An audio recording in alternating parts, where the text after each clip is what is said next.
18절부터 26절까지 말씀입니다.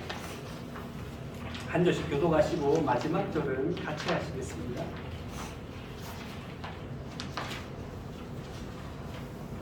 34절 18절을 제가 먼저 읽겠습니다. 너는 무교절을 지키되 내가 내게 명령한 대로 아비볼 그 절기에 이래 동안 무교병을 먹으라. 이는 내가 아비볼에 애굽에서 나왔음이니라. 모든 첫 생은 다 내 것이며 내 가축의 처음 난 수컷인 소와 양도 다 그러하며 나 위의 첫 새끼는 어린 양으로 대속할 것이요 그렇게 하지 아니하려면 그 목을 꺾을 것이며 내 아들 중 장자는 다 대속할지며 빈손으로 내 얼굴을 보지 말지니라.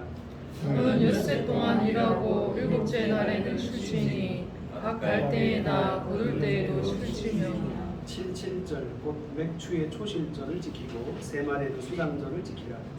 너희의 모든 남자는 매년 3번씩 주 여호와 이스라엘의 하나님 앞에 모일지라.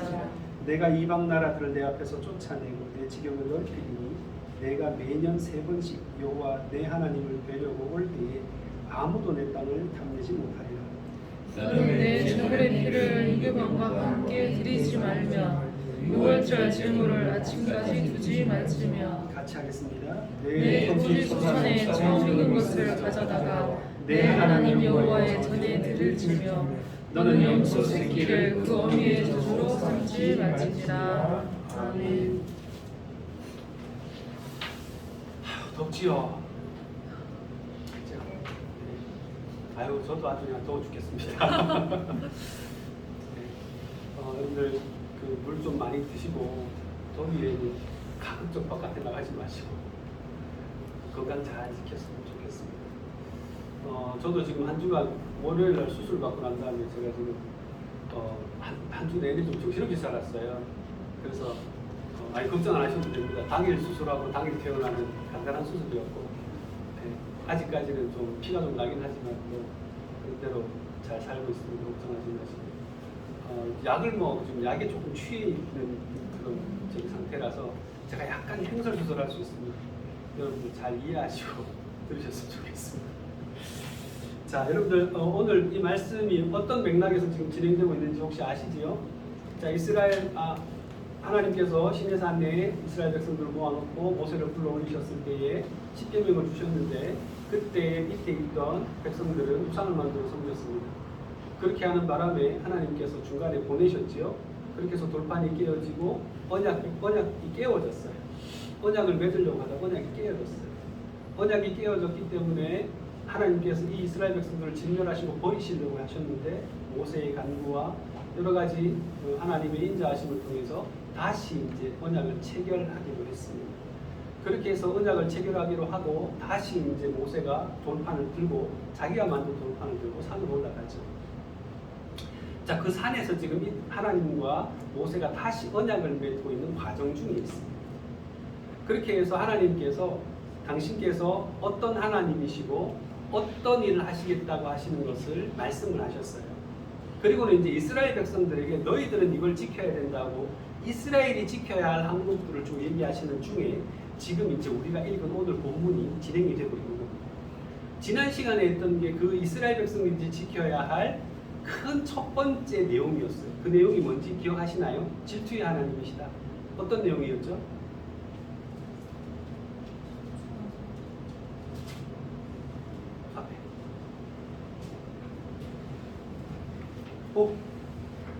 다 잊어버리셨어요? 설마? 시간이 안 들었어요.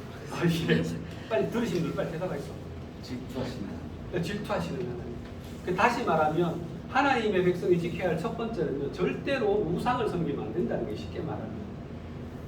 우상을 섬기지 않으려면 어떻게 해야 된다 그랬어요? 가나안 백성들하고 가나안 사람들하고 약속을 하지 마라. 언약을 맺지 마라. 그리고 그들과 약혼도 하지 말고 결혼도 하지 말고 너희들이 그 땅에 들어가면 모든 걸 다 찍어버리고 몰아내고 부숴라. 그렇게 말씀하시거든요. 다 없애라. 다 제거하라 하십니다. 그리고 절대로 그 땅 백성이라는 교류하지 말라고 하셔요. 왜 그러냐? 우상을 섬기면 안 되니까. 그리고 그렇게 우상을 섬기지 않아야 되는 또 중요한 이유 중에 하나가 하나님은 거룩하신 하나님이시기 때문에 자기 백성에게도 뭘 원하셔요? 거룩하기를 원하십니다. 그런데 이스라엘이 들어가야 될 그 가나안 땅에 있는 백성들은요, 신을 섬길 때 어떻게 섬긴다고요? 거기 보면 음란하게 섬긴다고 했어요. 그러니까 그들의 욕망을 채워가면서 음란하게 섬기는 신들이었어요. 그렇기 때문에 하나님께서는 절대로 그 신을 섬기지 마라. 너희들은 거룩한 백성이다. 너희들은 거룩하게 나를 섬겨야 된다. 그러니까 하나님이 하나님 백성에게 요구하시는 삶은 거룩한 삶입니다. 왜? 하나님 거룩하십니까? 자, 여기까지 이제 했고요. 그 다음에 이제 쭉 나오는 내용, 계속해서 나오는 내용입니다. 그래서 이스라엘 백성들이 꼭 지켜야 될 것들을 몇 가지 더 말씀하셔요. 그 첫 번째 이스라엘 백성들이 꼭 지켜야 될 것이 뭐냐 하면, 사실 거기 여러분들 성경책을 보시면 성경책에는 동그라미처럼 이렇게 해가지고 단락을 나눠놨거든요. 혹시 아세요? 네, 점 같은 거 찍어가지고 단락을 나눠놨어요. 거기 보면 18절부터 20절까지를 단락으로 나눠놨고 21절부터 시작해서 24절까지를 단락으로 나눠놨고 25절과 26절을 단락으로 나눠놨죠. 네. 그 내용이 사실은 조금씩 다 구분이 됩니다. 첫 번째 18절부터 20절까지는 뭐냐 하면, 이거 한마디로 얘기하면 유월절을 지키라는 거예요. 무교절을 지키라는 거죠. 무교절. 여러분, 무교절이 뭡니까? 누룩이 들어가지 않는. 그렇죠. 누룩이 들어가지 않은 빵을 먹으면서 지내는 기간이에요. 일주일입니다. 그런데 이 7일 동안 왜 무교병을 먹어야 합니까?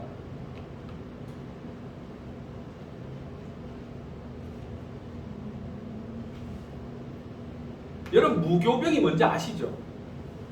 빵 구울 때 누룩 안 집어넣은 빵이에요. 그러니까 그 술빵처럼 부드럽지 않은 아주 딱딱한 빵이에요. 아주 딱딱한 빵입니다. 여러분, 혹시 인도 음식점 가서 난 먹어보신 적 있죠? 난이 부드럽지 않고 이런 딱딱하게 뭡니까? 익은 그런 난 먹어보셨어요? 입안이 다 베입니다. 그런 떡을 그런 빵을 얘기하는 거예요. 무교병이라고 합니다. 근데 왜 무교병을 먹습니까? 이스라엘 백성들이 출애굽할 때에 시간이 없었기 때문에 반죽에서 누룩을 넣어서 발효시킬 시간이 없어서 그것을 급하게 구워 먹고 빨리 나와야 되기 때문에 하나님께서 그렇게 준비를 시키셨거든요. 그거를 기념하기 위해서 무교절을 지키는 겁니다. 즉 다시 말하면 이것은 하나님께서 이스라엘 백성들을 애굽에서 구원해내신 사건을 기억하라는 거예요. 너희들이 이렇게 급하게, 너희들을 이렇게 그 노예로 고통받던 곳에서 내가 너희를 구원해냈다. 그 구원의 사건을 기억하라는 거예요. 그 떡을 씹으면서. 그걸 기억하라는 거예요.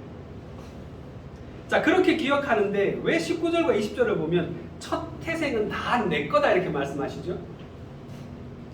이스라엘 장자를. 그렇죠. 이스라엘의 장자는 죽이지 않으시고 하나님께서 구원해 주셨거든요. 나머지 애굽에는요, 애굽의 모든 것이 다 첫째 난 건 다 죽었습니다. 심지어 가축들까지. 집에서 키우는 모든 가축들까지도 초태생은 다 죽었어요. 그런데 하나님께서 하나님의 백성, 어떤 사람들? 여러분, 어떤 사람들이었어요, 그때는? 이스라엘 백성들만이 아니었습니다. 여러분, 잘 기억하셔야 돼요. 이스라엘 백성들만이 아니라 문지방과 문설주와 인방에 피를 바른 집은 전부 다 구원해 주셨어요. 그게 애굽 사람이든 이스라엘 사람이든 아니면 이방 족속이든 누구라도 하나님의 말씀을 믿고 거기에 피를 바른 자는 다 넘어갔어요. 그래서 이스라엘 백성들이 그 출애굽에서 나올 때는요, 중다한 잡족들이 같이 나옵니다. 가축들과 잡족. 그러니까 혈통적으로 아브라함의 후손만 나온 게 아니에요. 그때 믿음으로 하나님의 말씀을 따라서 그 구원에 동참했던 모든 사람들이 같이 나옵니다. 그리고 그 사람들이 다 지파로 편입니다. 그래서 사실 알고 보면 유대인들은 순수 혈통이 아닙니다. 처음부터. 그래서 바울은 계속 얘기하죠. 아브라함도 믿음으로 구원받은 거고 아브라함의 자손도 믿음으로 구원받는 거다. 계속 그 얘기를 하는 거예요. 혈통으로 구원받는 게 아니에요. 아브라함의 핏줄이라고 구원받는 게 아니에요. 자, 어찌됐건 그렇게 해서 초태생들은 다 내 거다. 그러므로 너희들은 이 초태생들이 나면 항상 와서 그를 위하여 대속해야 된다. 그 얘기를 하시거든요. 그 얘기는 바로 그 구원의 사건을 또 여전히 기억하기 위함입니다.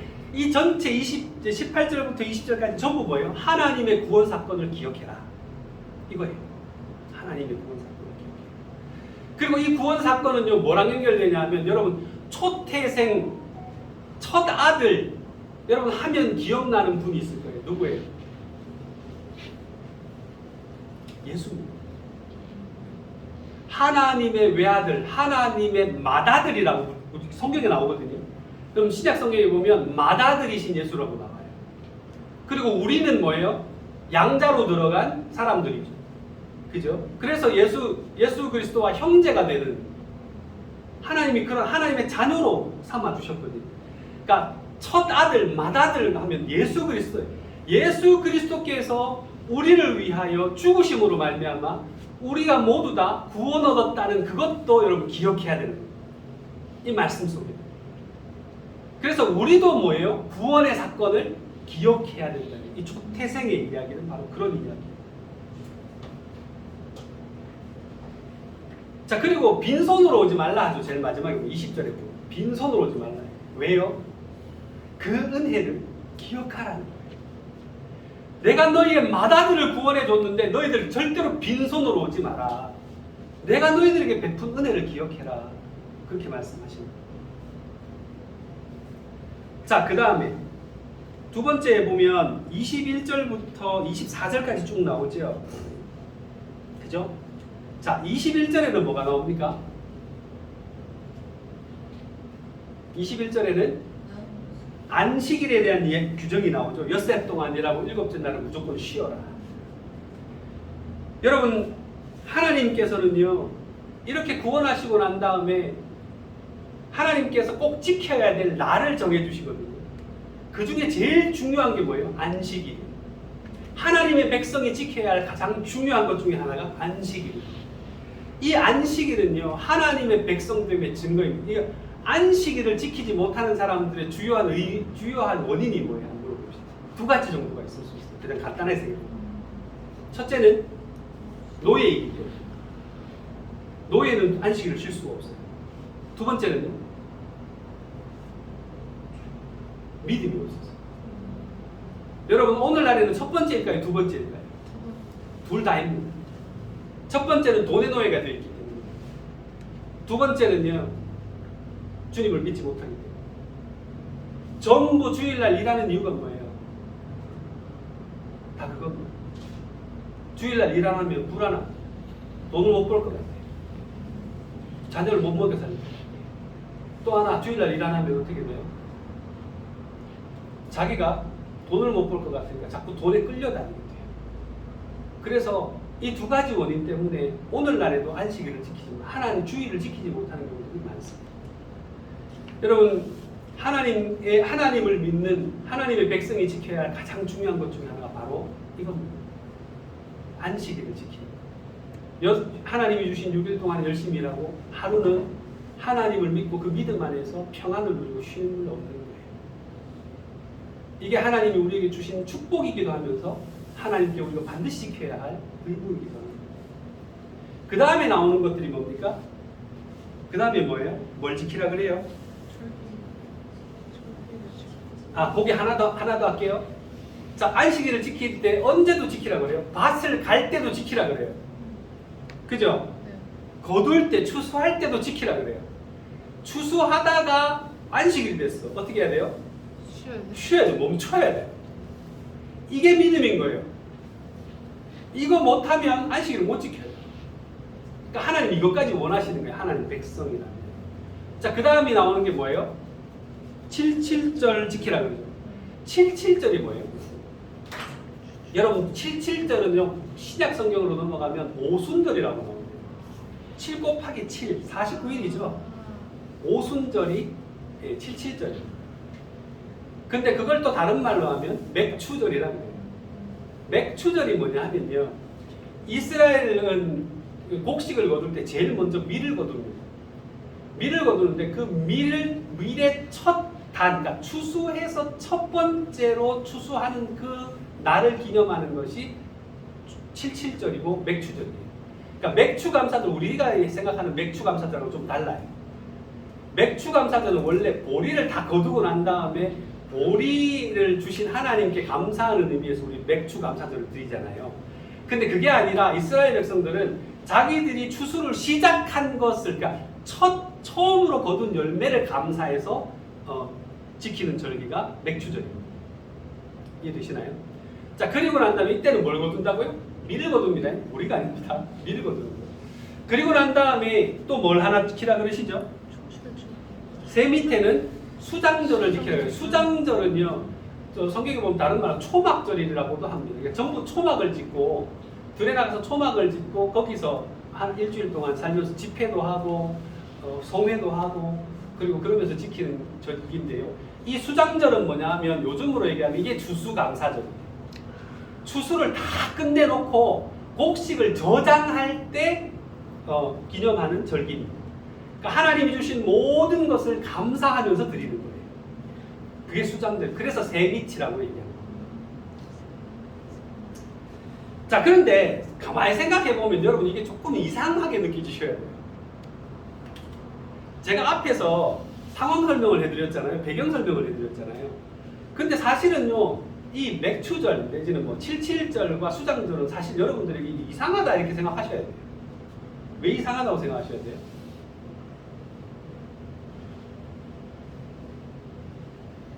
안 이상하세요? 이상해야 되거든요. 왜 이상해야 되냐면 지금 여러분들 우리가 당연하게 생각하시는 게 이게 어찌 보면 당연하지만 잘 생각해보면 이 이스라엘 백성들은 되게 뜬금없는 거예요. 이스라엘 백성들은 지금 어디 있어요? 광야에 있어요. 77절하고 수장절은 어떤 사람들이 지키는 거예요? 농사 짓는 사람들.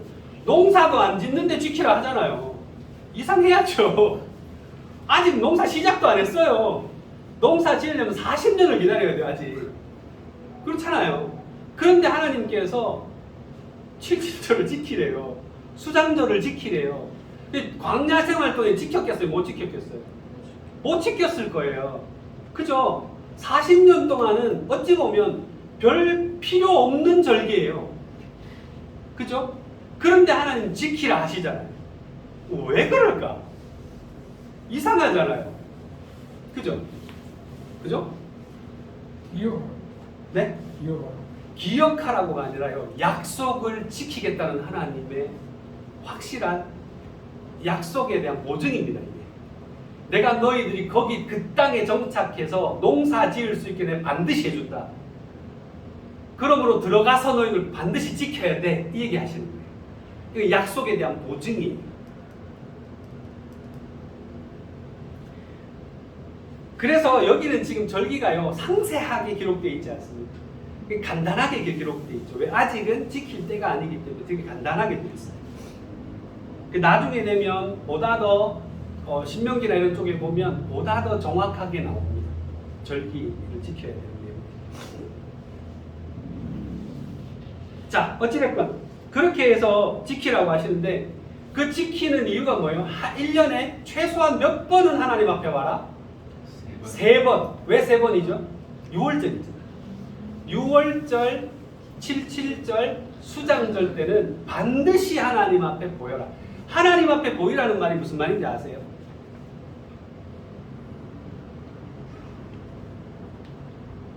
성막으로 오라는 거예요. 성전으로 오라는 거예요. 다 와서 하나님 앞에서 믿음으로 하나님과 같은 신앙의 고백을 하라는 거예요. 이게 매우 중요한 겁니다. 이스라엘 백성들이. 여러분 보세요. 나중에요 사사기 시절이 되면 어떻게 됩니까? 사사기 시절이 되면 다 흩어져요. 이스라엘 땅에 다 자기 집을 짓고요. 그 넓은 땅에 다 흩어져 삽니다. 흩어져 살면서 여러분 신앙을 어떻게 지켜요? 믿음을 어떻게 지켜요? 네? 자기 좋은 대로. 자기 좋은 대로 지키면 큰일 나죠. 그죠? 자기 좋은 대로 잘 안 되잖아요. 여러분 우리 코로나 시절 지나봤잖아요. 코로나 시절 지나고 난 다음에 교회들이 얼마나 줄어들어 버렸습니다. 다 자기 집에서 그냥 인터넷으로 예배 드린다 하지만 잘 안 되잖아요. 개인 신앙생활 한다 하지만 잘 안 되잖아요. 그죠? 그러니까 다 흩어져 있어요. 물론 안식일을 지키려고 하겠죠. 그런데 여러분들 그게 만약에 그냥 우리끼리 그냥 다 흩어져서 자기 집에서 지낸다고만 한다면 점점 믿음이 흩어지겠죠. 그걸 막기 위해서 하나님께서 뭘 하시냐면 레위인을 주십니다. 레위인. 레위 지파는요, 지파에 소속되어 있지 않습니다. 12지파에 안 들어가요. 그러니까 레위 자세히 보시면 성경에 13지파가 나옵니다. 여러분 12지파로 알고 계시죠? 12지파는 어떻게 12지파죠? 이스라엘의 12아들이 한 지파씩이거든요. 그런데 요셉, 11번째 요셉은 2지파가 돼요. 므낫세와 에브라임과 므낫세 2지파가 돼요. 그러면 몇 지파예요? 13지파죠. 근데 한 지파가 지파로서 땅을 받지 못합니다. 그게 어느 지파냐면 레위 지파예요. 레위는 땅을 주시지 않고 너희들은 하나님이 내가 너희의 땅인 기업이 되주겠다. 내가 너희의 먹고 사는 거다 해결해 주겠다. 하시면서 전국에 다 레위 지파의 땅을 주시고 집을 주십니다. 그렇게 해서 흩어져 살면서 레위인이 하는 역할이 뭐냐? 율법을 가르치고 그다음 제사를 가르치고 말씀을 가르칩니다.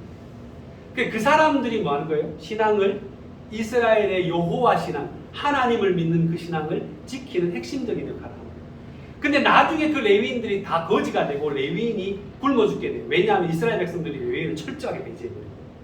그래서 이스라엘이 급격하게 타락하는 거예요. 그리고 이 레위인들 자체도 먹고 살기 힘들어지니까 나중에 사사기 마지막에 보면 개인 집에 제사장으로 들어가고 개인 집에 무슨 목사처럼 돼가지고 그렇게 해서 변절하게 되고 마지막에 여러분들 그 사사기 이거 너무 많이 한다. 사사기 마지막에 보면 그 내전이 뭐 베냐민 지파와 다른 지파들이 싸우거든요. 그 일에 꼬투리가 되는 게 뭐냐면 레위인이 첩을 가졌기 때문에. 그럼 나중에 한번 보시기 바랍니다. 그런 일들이 벌어져요. 자, 어찌됐건 그렇게 흩어져 살면서 그렇게 가르치지만 중요한 건 뭐예요? 언제나 다시 모여서 여호와 하나님이 우리의 하나님이고 우리는 하나님 백성이고 우리는 하나님 믿는 그 신앙, 그 믿음으로 살아가야 된다라고 하는 것을 늘 되새기고 반복해서 여러분들 계속해서 일깨울 필요가 있는 거죠. 그게 뭐냐면 바로 하나님께서 내 앞에 모이라 하시는 거예요. 그래서 모든 이스라엘의 남자들은 무조건 가야 돼요. 모든 이스라엘 남자들은 무조건 가야 돼요. 그리고 옛날에는 왜 남자들 보고 모이라는지 아시죠? 남자들이 여러분 그 십계명도 보면 그렇게 보이지만 그 신명기에도 나오지만 남자에게 항상 말씀하셔요. 네 여종과 네 아내와 네 아들과 네 딸을 말씀으로 가르치는 책임이 누구에게 있어요? 남자 가부장에게 있어요. 그래서 무조건 가부장부터 일단 모아요. 그래서 여기 보면 여기도 나오죠. 남자들은 전부 다 나오라고. 23절 보면 너희의 모든 남자는 매년 3번씩 이렇게 나오잖아요. 그 이유가 그것 때문입니다. 지금은 남자들만 모여갖고는 일이 안 됩니다. 왜? 집에서 남자 말 듣는 사람들이 잘 없어요. 물론 가정마다 다르긴 합니다. 남자가 제일 끝발이 세신 가정도 있고 여자분이 제일 끝발이 세신 분도 있고 심지어 자녀가 제일 끝발이 센 데도 있습니다. 뭐 그거는 다 다르지만 어찌됐건 그렇게 해서 하나님께서 모이라고 하시는 거예요. 자, 그러면 보세요. 그러면 이 얘기는 다 뭐예요? 수장절을 지키고 3번 나오고 이런 것들 전부 다 뭐예요? 다 한마디로 얘기하면 하나님이 너희에게 베풀어 주신 은혜를 기억하라는 거예요. 77절도 수장절도 6월절도 다 뭐예요? 하나님이 너희에게 베풀어 준 그 은혜를 반드시 기억해라. 1년에 최소 3번은 기억해라. 그리고 하나님 앞에 나와서 감사해라. 이게 하나님 백성이 해야 될 중요한 일입니다. 그러면서 하나님께서 뭐라 하십니까? 너희들 그러면 또 걱정할 거잖아. 나와라, 다 남자들 다 와라 하면 너 밭일은 누가 하고 논일은 누가 하고 막 걱정하잖아요. 어? 그리고 또 막 다른 사람들이 쳐들어와가지고 막 뺏어가면 어떡하냐 그런 걱정할 거라고. 그래서 하나님 뭐라 하십니까? 24절에 보면 이방 나라들을 내 앞에서 쫓아내고 내 지경을 넓히니 내가 매년 3번 즉 여호와 하나님 내 여호와 내 하나님을 데리고 올 때에 어떻게 하신다고요? 아무도 내 땅을 탐내지 못하리라. 이게 뭔 얘기예요? 하나님이 지켜주시겠다.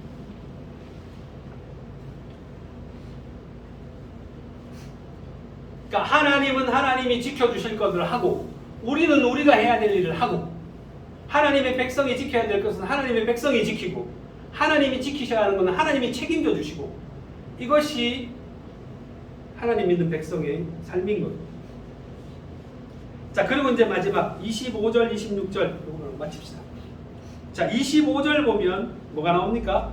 너는 내 제물의 피를 유교병과 함께 드리지 말며 유월절 제물을 아침까지 두지 말지며, 그 다음은요, 처음 익은 것을 가져다가 내 하나님 여호와의 전에 드릴지며 염소 새끼를 그 어미의 젖으로 삼지 말아라, 이렇게 돼 있어요. 자, 여러분, 유교병은 뭐죠? 무교병과 반대죠. 유교병은 뭐예요? 누룩 넣은 떡입니다. 되게 부드럽고 되게 맛있는 빵이에요. 자, 그런데 이 유교병을 같이 먹지 말라 하거든요. 왜 유교병을 같이 먹지 말라 하냐면, 여기에는 물론 직접적으로는 하나님의 은혜, 그러니까 이거는 뭐냐면요, 유교병은 여러분들 그 이방 사람들이 신전에 드리던 떡이에요. 그렇게 기억하시면 편해요. 그건 뭐냐 하면 이방 사람들처럼 그렇게 하지 말라는 거예요. 하나님이 요구하시는, 하나님의 백성에게 요구하시는 걸 정확하게 하라는 거예요. 이거 이해되시죠? 자, 그런데 또 하나, 누룩이라고 하는 것은 성경 전체를 보면 보통 어떤 의미를 가지죠? 섞여. 네? 아니, 누룩은 부패하는 건 아니고 부르게 하는 거지. 발효시키는 건데요. 예, 누룩은 어떤 의미를 가지고 있죠? 아니, 근데 비슷해요. 왜 집사님 하시는 말씀이 사실은요 되게 중요한 말씀을 하신 거예요. 제가 말은 이렇게 했지만, 누룩은 뭐냐 하면요, 이게 죄와 부패를 상징합니다. 집사님 아까 부패한다는 말씀하셨죠. 죄와 부패를 상징을 해요. 그래서 왜 그 예수님께서 말씀하실 때도 바리새인의 누룩을 조심해라라는 말씀하시죠. 그리고 이 누룩의 특징이 뭐예요? 빨리 퍼진다는 거예요. 빨리 퍼지고 빨리 전염된다는 거예요. 죄와 부패가 그렇다는 거예요. 집사님 되게 중요한 말씀을 해주신 거예요.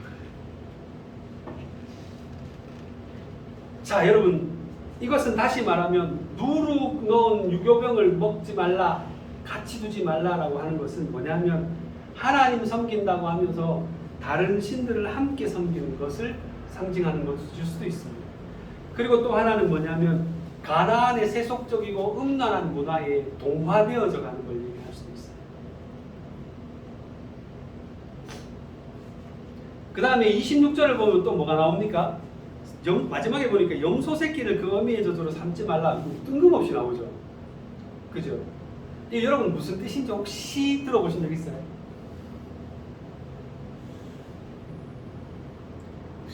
없으시죠? 이치적으로 좀 없는 것 같은데 그건 싸우면 안 되는 것 같은데. 아, 그죠. 근데 이게 어떤 거냐면 가나안 사람들의 신분화와 좀 관계가 있다고 해요. 원래 가나안 사람들이요, 어미의 젖으로 새끼 염소를 삶으면 그게 훨씬 더 맛있고 건강에 좋다는 관념이 있었다. 그런 식문화가 있었대요. 식습관이라 해야 되나? 그런 게 있었대요. 그래서 하나님께서는요, 절대로 이렇게 하지 말라고 하시는 게 뭐예요? 가나안의 문화에 절대로 익숙해지지 말라는 말의 대표적인 상징으로 쓰신 것이다, 이렇게 해석하는 신학자들이 많이 있습니다. 그리고 또 하나는 뭐냐면요, 이거는 생명 존중의 의미가 있어요.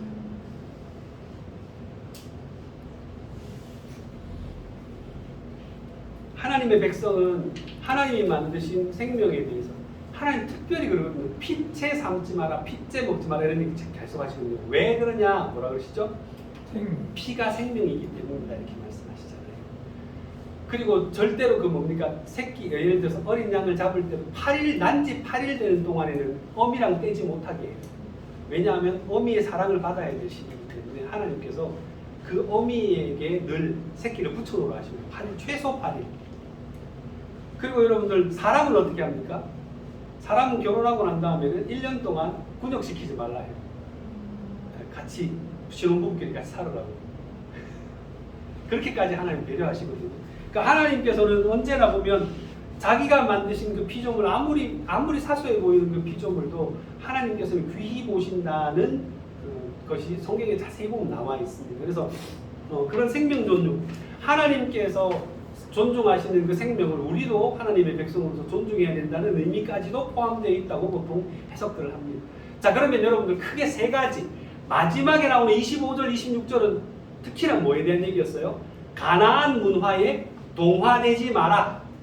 가나안의 죄와 가나안의 부패에 영향을 받지 마라. 너희들은 하나님의 백성이야. 하나님 백성답게 살아야 해. 하나님의 명령대로 살아야 돼. 왜? 하나님 백성이니까. 이렇게 가르쳐 주십니다. 자, 그러면 세 개를 정리해 볼 수 있겠어요? 첫 번째 뭐였어요? 하나님의 구원을 기억해라.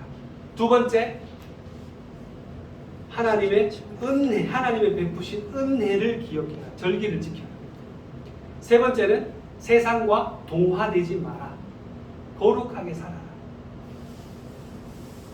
자, 여러분, 하나님께서 자기 백성과 언약을 맺으실 때, 다시 언약을 맺으실 때에, 그러면 우리가 흔히 잘 생각해 보면 크게 네 가지를 요구하셨어요. 첫 번째, 우상 섬기지 마라. 두 번째, 뭐요? 하나님의 구속의 은혜를 기억해라. 세 번째, 하나님의 은혜에 감사할 줄 알아요. 네 번째, 세상과 동화되지 말고 거룩하게 살아라. 요거를 하나님 백성은 반드시 지켜야 된다. 언약 안에 거하려면 지켜야 된다. 그렇게 말씀하고 계신다는 것을 우리가 기억해야 합니다. 자, 여러분, 하나님 백성이 지켜야 될 것, 우리도 똑같죠. 우리도 하나님 백성이에요. 우리도 하나님이 구원해 주셨어요. 그럼 우리가 잊지 말아야 될 첫 번째가 뭐예요? 하나님의 구원을 잊지 말아요. 하나님이 날 구원해 주셨다는 걸 잊지 말아야 돼요. 우리가 구원의 은혜를 잊어버리면 어떻게 되면 사람이 교만해져요. 우리가 구원의 은혜를 잊어버리고 나면 그 다음부터 사람들을 정죄하기 시작합니다. 우리가 구원받은 백성이라는 것을 늘 기억해야 합니다. 우리는 원래 죄인이었고, 우리는 원래 죽어 마땅하고, 우리는 원래 지옥 가야 되는데 하나님이 우리를 구원해 주셨어요. 그래서 우리가 지금 그 은혜로 살아가는 겁니다. 그거 그거 잊지 말아요. 어떤 순간에도 잊지 말아요. 두 번째는 뭐예요? 하나님이 날마다 채워주시는 거 감사할 줄 알아요. 그 감사의 표현이 주일이어야 합니다. 그 감사의 표현이 우리의 삶 속에서 늘 하나님과의 만남 속에서 드러나야 하나님 은혜에 감사할 줄 알아요. 은혜에 감사할 줄 모르면, 그럼 우리가 은혜 받은 줄 모르면 늘 불평하며 살잖아요. 좀 날만 좀 더워져도, 저 가끔씩 그러거든요. 날 더워지면 아이고 주여 이래요. 날만 더워져도 우리는 불평합니다. 우리 몸이 조금만 힘들어져도 불평합니다. 우리에게 필요한 것이 조금만 모자라도 불평합니다. 우리가 뭔가 내 마음대로 안 되면 불평해요. 하나님 나한테 도대체 왜 이러세요? 솔직히 깨놓고 얘기하면 내가 하나님한테 한 게 별로 없어요. 하나님이 날 그렇게 막 챙겨주실 이유도 별로 없어요. 근데도 우리는 불평해요.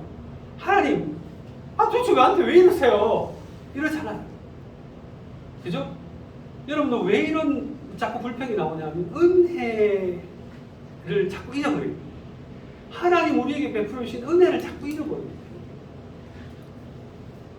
세 번째로 뭐였어요? 우리는 거룩하게 살아요. 세상 사람들이 다 그렇게 살아도 우리는 구별되게 살아야 돼요. 여러분, 세상 사람들이 이렇다라고 한다고 해서 무조건 그걸로 따라가시면 안 돼요. 어떻게 해야 돼요? 그게 진짜 하나님의 뜻인지 아닌지를 분별하셔야 돼요. 이게 아무리 잘하는 일인 것처럼 보여도, 또 세상 사람들이 다 좋아하는 일이라도 하나님이 아니야 하면 안 해야 돼요. 그게 구별되게 살아가는 삶이에요. 우리는 너무 세상의 이 사고방식에 익숙해져 있어서 우리는 그래서 늘 질문을 던져야 돼요. 이렇게 거룩하게 살고 구별되게 살려면 질문을 자꾸 던져야 돼요. 이게 진짜 하나님의 뜻이 맞나? 내 생각과 좀 달라도 질문을 던지셔야 돼요.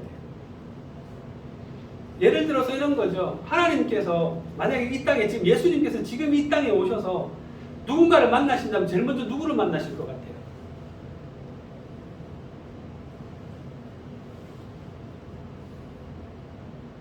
북한 사람. 예? 가난한 사람, 병든 사람, 세상에 소외받는 사람, 이런 사람들 만나지 않겠어요? 교회 가셔서 대형교회 목사님들 만나실까요? 여러분, 우리가 예를 들어서 교회가 잘 되기 위해서 내가 구청에 가가지고 싸바싸바도 하고 이렇게 해서 교회도 잘 굴러가고 이런 것도 중요하지만, 우리가 진짜로 해야 될 게 뭔가를 가만히 생각해 보면 질문을 자꾸 던져야 돼요. 우리 진짜 하나님 원하시는 게 뭘까? 하나님 누구를 만나시길 원하실까? 하나님 어떤 사람에게 도움을 주기를 원하실까? 하나님은 어떤 사람을 중심으로 돌아가기를 원하실까? 우리의 눈이 어디를 가기를 원하실까? 우리는 어떤 말을 하기를 원하실까? 늘 좀 고민해야 되지 않을까요? 그리고 그렇게 고민하고 행동하고 말하고 그렇게 해서 사람들은 이해하지 못해도 하나님은 이해하실 수 있는, 하나님은 아실 수 있는 방식으로 우리 살아야 되지 않을까요? 그래야 방금처럼 하나님이 원하시는 언약 백성의 삶, 언약 백성답게 살아갈 수 있게 되는 것입니다. 그리고 하나님 마지막으로 하나님 주신 생명들을 우리는 소중하게 여길 줄 알아요.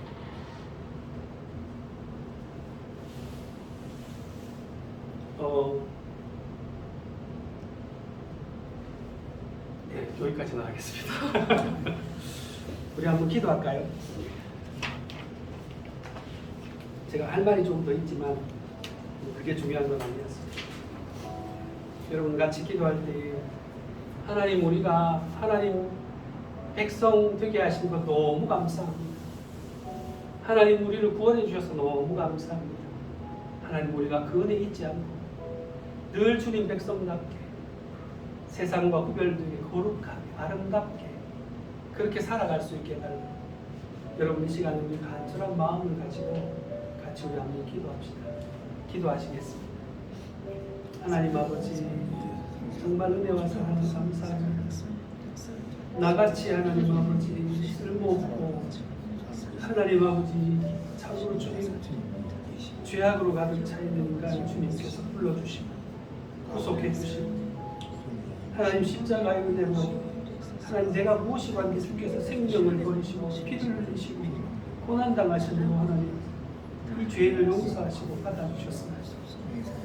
하나님 아버지 그 은혜와 그 사랑 주님 평생 잊지 않고 하나님 아버지 한결같이 주님 그 은혜 안에 살게 하여 주옵소서. 하나님 아버지 때로는 불평도 하고 원망도 하고 하나님 은혜 잊어버리고 살아갈 때도 많습니다.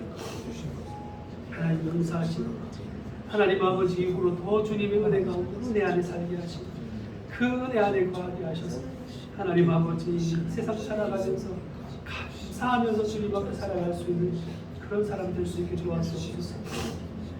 하나님, 우리가 주님의 뜻대로 살아가는 꿈을 꿉니다. 하나님, 정말로 하나님 아버지 우리가 세상 사람들과는 다르게 정말 주님이 원하시는 것은 무엇일까? 주님이 기뻐하시는 것은 무엇일까? 정말로 이 세상 사람들이 다 이 땅길로 가더라도 하나님, 우리가 정말 주님 따라가는 것은 무엇일까를 고민하며 살아갈 수 있는 성도를 되게 하여 주옵소서. 그런 하나님 아버지 목회자가 될 수 있게 하여 주옵소서. 하나님 아버지, 그래서 정말 주님을 기쁘시게 하고 하나님 거룩하고 아름답게 살아서 하나님 부족하지만 주님께 영광을 돌리시고 부족하지만 하나님 아버지 주님의 이름에 하나님 아버지 높여드리는 그런 삶을 살아갈 수 있게 주님 도와주시옵소서. 소망합니다. 아버지 소망합니다. 주님께서 하나님 아버지 우리의 삶을 주관하시니 거룩한 길로 하나님 인도하여 주시옵소서. 주님 해주시옵소서.